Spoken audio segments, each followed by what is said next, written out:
haluan po natin o diligan po natin nung katas ng fish amino acid natin. Kasama po dyan yung mga hasang, bitukan, no? Meron po siyang nitrogen, phosphorus at potassium. Masaganang araw po sa ating lahat. Ako po ulit si Engineer Robert ng RM Metalworks. Ngayong araw, ipapakita ko po sa inyo paano po yung paggawa ng tinatawag natin na fish amino acid. Ito po, meron po tayong mga raw materials dito. Napakaganda po nito sa ating mga halaman, sa ating mga gulay, sa mga prutas. Dahil po kumpleto ang sustansya nito. Meron po siyang nitrogen, phosphorus at potassium. Dahil po meron din po itong mga kaunting buto ng isda, mataas din po yung tinatawag nating calcium content ng ating fish amino acid.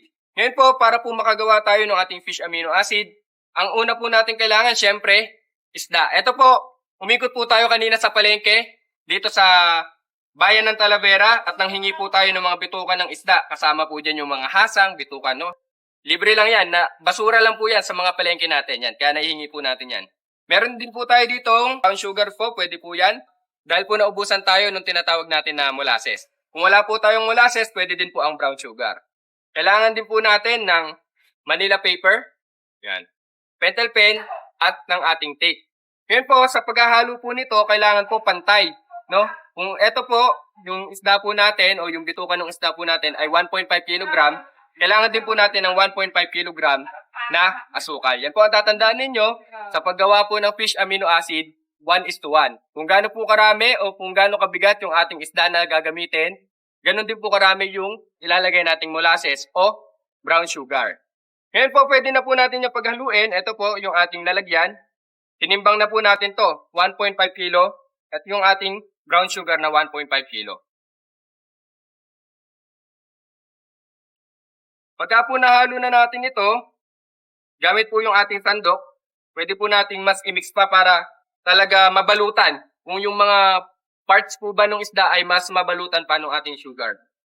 Nang sa ganun po, maging maganda yung fermentation process ng ating fish amino acid. Ayan, pakita po natin, no? Alam nyo, napakaganda nito. Pwede din po natin itong haluin o ihalo sa mga compost pit po natin. Dahil po nakakapagpatas po ito ng tinatawag natin na microbial activity, mas mabilis pong mabubulok yung ating mga compost. Yan.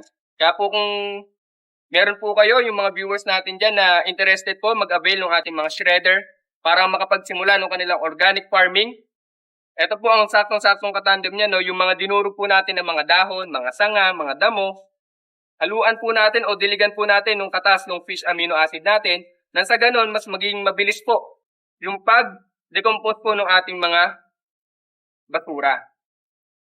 Yan po, makikita ninyo, naghalo na po ng mabuti yung ating isda o yung mga bitukan ng isda po natin at yung ating nilagay na sugar.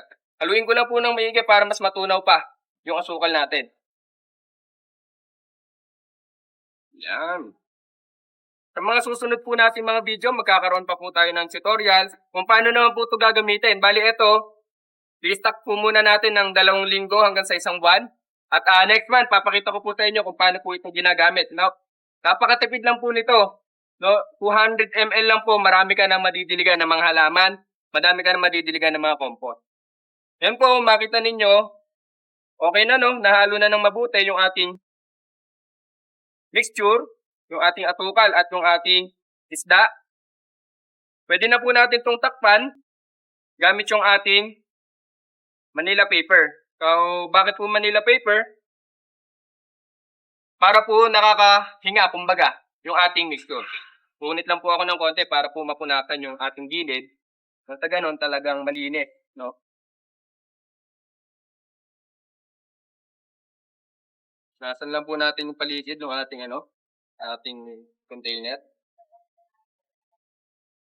Yan po, tatakpan na lang po natin yan ng Manila paper. At pwede na po natin itong iambak ng 2 linggo hanggang sa 1 buwan. Initin po natin dito.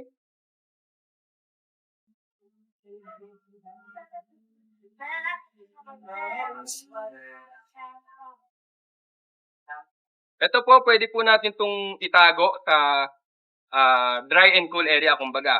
So, dito, pwede natin itong itago sa mga gilid ng mga halaman na natin. Para sa ganon ay hindi po siya mainitan.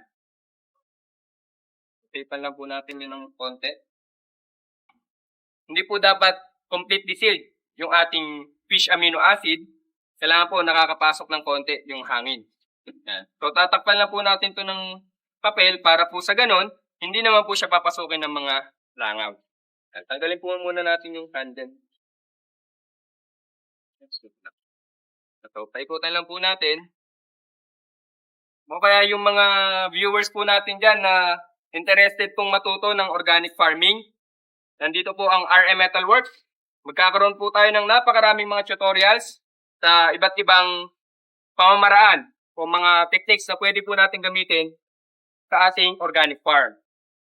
Tulad po nito, sa halip po na bibili tayo ng mga synthetic fertilizers, gawa po tayo ng sarili nating mga organic concoction, kung tawagin po.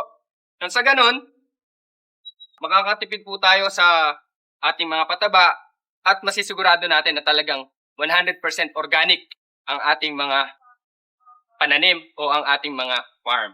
Yan po ngayon, tatatakan ko na lang to. Lagyan po natin siya ng pangalan na Fish Amino Acid o FAA. Lagyan din po natin ng date. Ngayon po ay January 23 po ngayon. Para po sa ganun, alam po natin balikan to next month. Yan.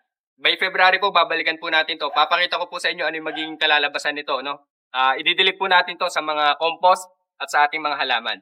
Muli po, kung meron po kayong mga katanungan tungkol sa iba't ibang proseso ng organic farming o mga makinarya para sa ating mga farm, pwede po kayong mag-message sa ating mga numero na ilalagay ko sa inyong mga screen o sa ating official Facebook page sa RM Metalworks. Meron din po tayong TikTok at YouTube channel para po lagi tayong updated sa iba't ibang mga makinarya, mga updates, mga instructional materials dito lang sa RM Metalworks. Muli po, ako po si Engineer Robert ng RM Metalworks. Maraming salamat po. Magkita-kita pa po tayo sa susunod nating mga vlogs.